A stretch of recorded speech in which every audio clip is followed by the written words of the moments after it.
Саламатсызбы, сиздер менен БК Медиа каналы. Эгер биздин каналда биринчи болсоңуз, подписация баскычын басып, каналга катталып коюңуз.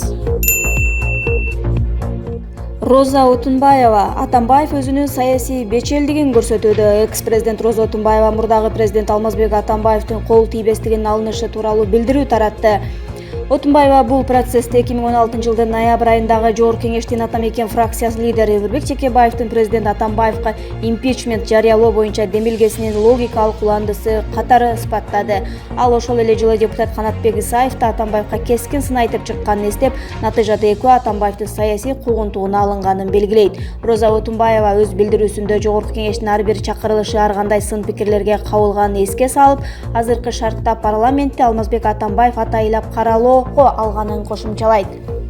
Отунбаева депутаттык комиссиянын Атамбаев саясий куугунтукка алды деген айыптоосунан башкы прокуратура негиз таппай койгон өкүнүчтүү экенин, чынында Атамбаевдин тушунданын атаандаштарына каршы иштер токулганын билдирет. Отунбаева Атамбаев саясий атаандаштарын өзү куугунтукка алган жол менен басып өтүшүн каалабай турганын, ага коюлган айыптар боюнча тергөө бейтарап жана калыс жүрүшү керек экенин айтууда. Алмазбек Атамбаев коомчулукта конфронтацияны, радикализмди, келишпестиктерди жарата турган бөлүп жаруучу түшүнүктөрдү таратуу чеберчилигин эң жакшы билет. Ушул күндөрү Атамбаев укуктук аракеттерге каршы иштерге даярдык катары баалоого боло турган бир нече нерселерди айтып жиберди. Азыркы бийликти Бакиевдики деп атоо менен ал бир гана нерсени — аймак аралык кастыкты козутууну, бөлүүнү көздөп жатат. Аялдардан, аксакалдардан жана жаштардан өзүнө тирүү коргон жасап, өзүнө карата ыкчам тергөө аракеттерине курал менен каршылык көрсөтөөрүн билдирүүдө. Ал муну оппозициялык ишмердүүлүк жана жекердик катары сүрөттөп жатат. Бирок ал өзүнүн саясий чабалдыгын жана адамдык көрсөтүүдө, деди Отунбаева. Экс-президент буга улай Атамбаевди укуктук талаада күрөшүүгө чакырат. Ушул эле тергөөчүлөр, прокурорлор жана соттор менен өзү куугунтукка алган атаандаштарына митинг өткөрбөй, өзүнүн актыгын сотто далилдөөгө ал өзү чакырып келген эмес беле? Саясий буйрук менен камакка алына турганын билип туруп, өзүнүн атынын актыгы үчүн күрөшүү үчүн Өмүрбек Текебаев Кыргызстанга келбеди беле?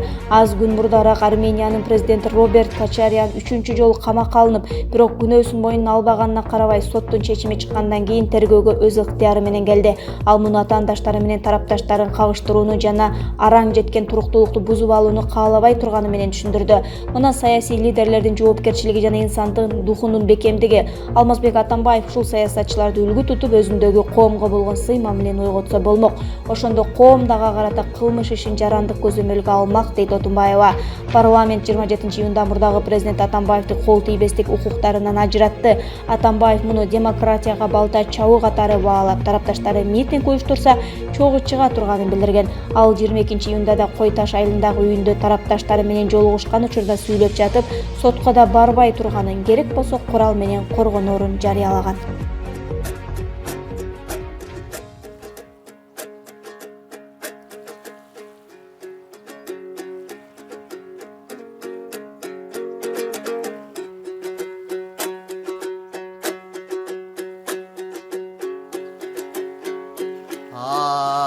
Ак үйдөн гана бүгүн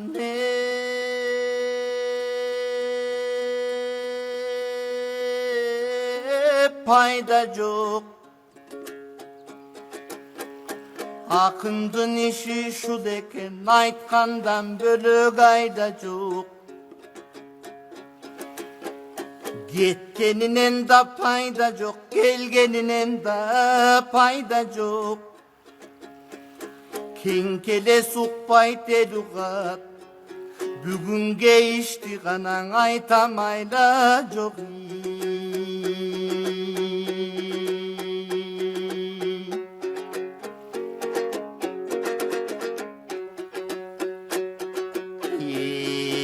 Эртең деп эртеңдери болгон чоң эссиздериң телтеңдеп. Кошомат менен күн көргөн, кокуй күндөрдү ким көргөн? Араң деп, анан деп, ананың анан болгон чоң адамдын башын адам жеп. Adaldığın gana başın aram jep. Jalan karızlar menen gün görgün, Биздей каты күн гана элди ким көргөнү.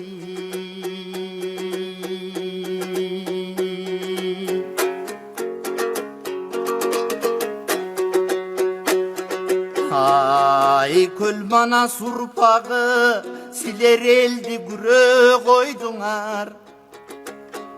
Аталар мурас калтырган жерди күрө койдуңар. Кандын көбүн төгүшкөн каректей сактап келишкен төрдү күрө койдуңар. Урпакка мурас ашырган, улуунун сөгүн жашырган көрдү күрө койдуңар. Карыз алган акчага каракчы гана чоңдор болдуңар. 30 жыл тынбай жедиңер, опкоктор гана качан тойдуңар.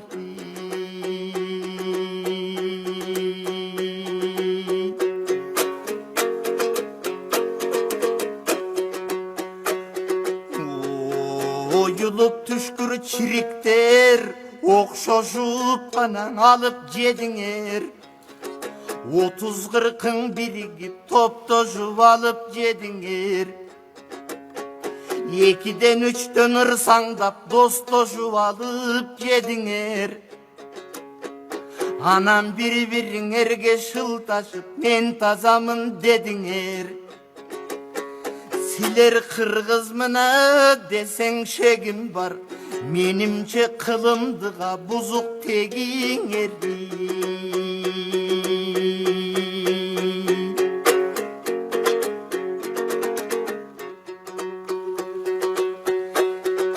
Жалмагандан чарчабас, жагыңар гана осуңгырдар. Башкага тийбей кесирип, башыңды жутуп тыңгырдар. Ким ишенет силерге киши болбой кургурдар. Кечекиң Абдыкерим Сыдыков эрдин каны ургурдар. Абдырахманов Жусуптай шердин каны ургурдар. Теңир тонуң айданбай, тентип бир гана өлгүр кузгундар.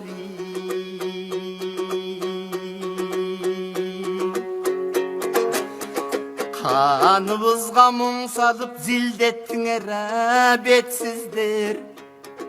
Кайран элдин кадырын бирдеттиңер бетсиздер. Ичибизге муң кылып зилдеттиңер бетсиздер. Ишенимин кыргыздын бирдеттиңер бетсиздер. Парламент деп жыйылган азыр топко калдык ишенбей.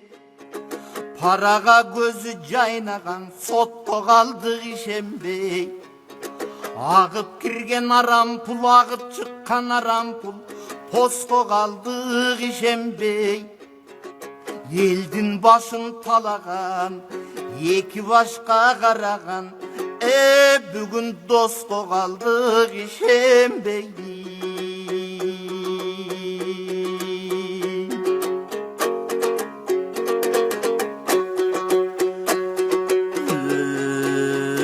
Көчөдөн ким байкуш, өксүп бире тургана эл байкуш. Өксүгүн элдин айтам деп өпкөлөгөн мен байкуш. Өкчөп коңшуга өтүп жаткан жер байкуш. Өзү көксө өлүмүш, өкмөтүң бир байкуш. Айрыкчадан ким байкуш азап чеккене эл байкуш. Арманын элдин айтан деп акын сынган мен байкуш. Арыш кетилип ар кимге гана кеткен жер байкуш. Акчалууга жыгылган атасындай сыйынган аппалиң ак үйүңдагы бир байкуш.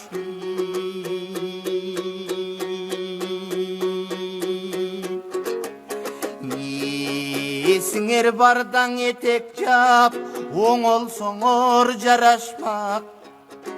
Geçeki 90 erdin orduna, je 90'ın arak kepin oronsoңor jaraşmak. Өлкөнүн атын булгабай, өксүкүң элди чулгабай, жоголсоңор жарашмак. Атылган балдар ордуна, 60'ың ак кепин оронсоңор жарашмак. Je жыйганыңарды жыйынып жыр таңдабай өлкөдөн, тезирээк жоголсоңор жарашмак.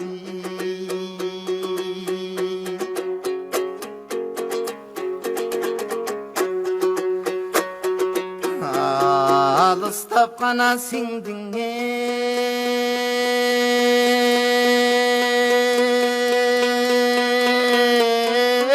аспанга, арман күн айкөл мана сураны. Ач баладай ыйладың ата журттун оюбалы. Ар кимдин тийсин өзүнүң, атпайга тийбей зыяны. Аз-аздап суу баратат асыл элдин кыялы. Агайын чөксө жөрмөдөп, акмактына бети өңдөнөт, тигинден ак үйдүн калың дубалын. Көрүнбөй гана сиңдиң аспанга, бир кезги көк жалмана сурады. Көп жаштардын аз-аздан көмүлүп барата кыяды. Көз жаштан коркпос иттердин көзүнөн гана чыксын убалы. Көрүнсүн кара башына, көп элге гана тийбей зыяны. Көпчүлүк чөксө жөргөлөп, көктөрдүнө бети өңдөнөт, тигинде көк үйдүн калың дубалын.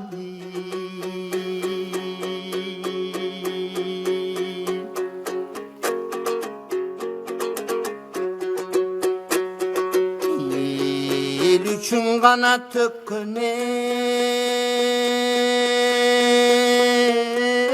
тер кайгы, элди жеген пестерге 50 гектар жер кайгы. Эркинче саткан чет элге эчен кен кайгы. Калк үчүн өткөн күн кайгыңа, калкты жеген пестерге кабаттап гана салган үй кайгы.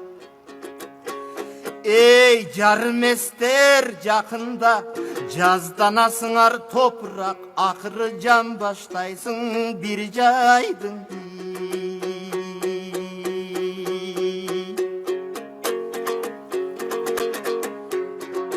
Мадыр айткан буларды эл экенин билишпейт. Манастын каны төгүлгөн жер экенин билишпейт. Бал деп жутуп жатканы байкуш элдин ак эмгек тер экенин билишпейт. А бир кездер келет ишенем, билимдүү гана урпак иликтейт. Арамдардын кылганын ошондон абирге салып жиликтейт. Эй силкилдешкен жамандар, ошондо силерди кантип адам дейт, силерди гана кантип жигит дейт.